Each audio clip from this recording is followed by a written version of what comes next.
Hey Wargamers, today let's talk about sniper drone teams and Firesight Marksmen. So I have my Index Xenos 2 book here. That's where we're going to be going through, looking at how to use these guys, their strengths, their weaknesses, and their overall role in 8th edition. Before we do that though, I want to say thanks for watching. If you like this video, if you like my other videos, go ahead, hit the like and subscribe buttons, and that way you don't miss any of my upcoming 8th edition videos. Alright, so let's get started. Basically, there's a major difference in how sniper drones and marksmen are fielded in 8th edition relative to 7th edition. In the past they were a single unit, but now the marksman is a character unit. It's its own separate thing, and so it's actually two separate units. The marksman is an elite choice, and the sniper drones remain a heavy support choice. And so we'll talk about them as one thing here, but they're really two different units. They just are meant to work together is kind of the thing. So sniper drones themselves, pretty typical drone stat line. 8 inches for movement, 5 up weapon skill, 5 up ballistic skill, 3 strength, 4 toughness, 1 wound, 1 attack, 6 leadership, and a 4 up save. So it's basically a gun drone with a sniper rifle instead of pulse carbines. That sniper rifle is a long shot pulse rifle, and it has range 48, rapid fire 1. It doesn't have any special abilities in terms of wounding anymore. It's just strength 5. It's just a pulse rifle, but it does have the sniper ability, allowing it to target characters even if they're not the closest unit. They have For the Greater Good, allowing them to fire supporting fire. They have saber protocols, allowing them to take wounds for Tau infantry and battle suits.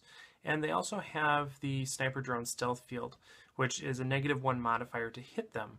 And this is really nice because it narrows the funnel of shots earlier in the process compared to modifiers to armor or cover saves.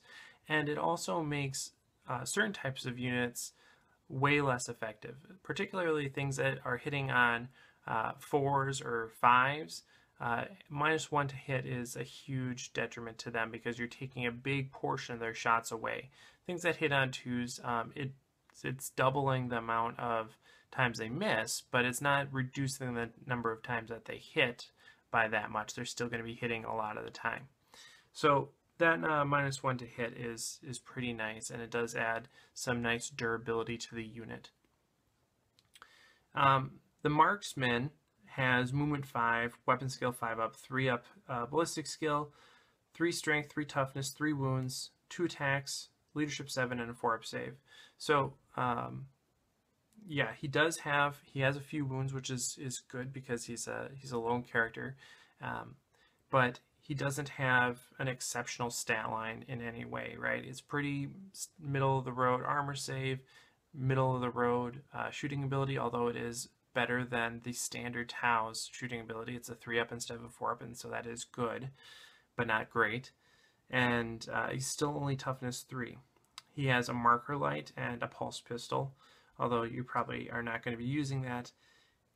He also has For the Greater Good, and then has the drone uplink ability, which means that sniper drones that are shooting at a target visible to the marksman add 1 to their hit rolls. So it makes sniper drones hit on 4s instead of on 5s, which is good and pretty necessary, as well as his marker light potentially allowing them to reroll 1s in addition to anything else. But notably, the marksman does not have the ability to target characters on his own.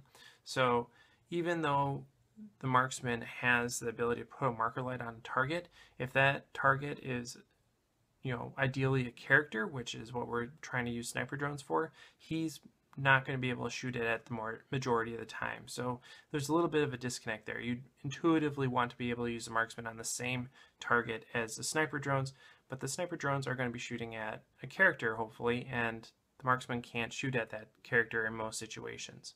So again, a bit of a disconnect. And something else that is actually a good change for the marksman is he adds 2 to his armor save instead of 1 for being in cover. So he's hard to hit.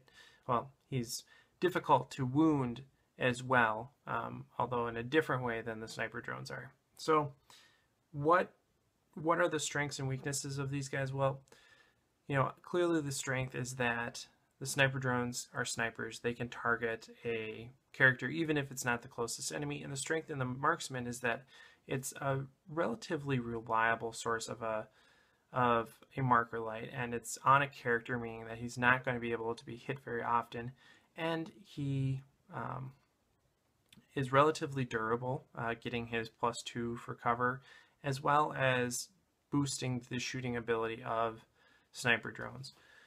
So overall, you know, they have some things going for them, but I think their weaknesses really make these guys ineffective when we get down to it.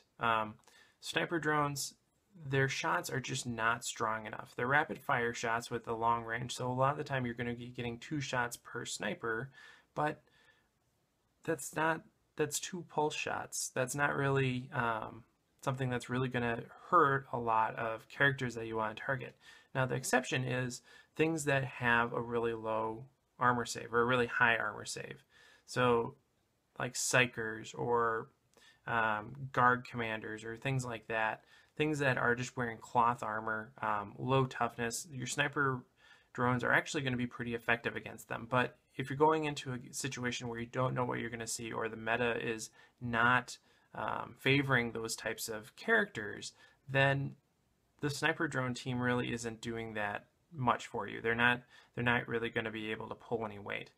The Marksman is interesting. I like the fact that it's an elite choice now, but again, it stumbles at the point where I'd really want it to excel, and that is being a reliable, durable marker light source.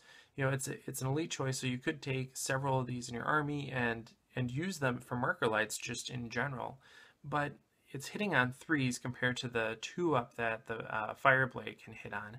So there's that. I would rather take a Fireblade. Fireblades are better marker light sources than Marksmen. Although they don't have the extra cover bonus, the cover bonus here, you know, isn't fantastic. So overall, you know, if you're going to take Marksmen, I would just take Fireblades instead. I know it's a little bit more challenging because the smaller number of HQ slots and detachments, but still, it doesn't seem like a Marksman's really going to pull a lot of weight for you. If you have, you know, if you're playing power levels and you have 1 power level left, you know, throw this guy in there, but probably throw drones in somewhere instead. They're probably going to do a little bit more for you than this guy. All right. So that's what I think. Overall, I think these guys can be effective against very specific opponents, things with low toughness, low or high armor save, psychers or characters. They can be effective, but otherwise, they're just not going to do the job that you want them to do. So let me know what you think in the comments below. Let me know if they work out well for you, if they don't work out well for you. I'd love to hear either way. And of course, happy wargaming.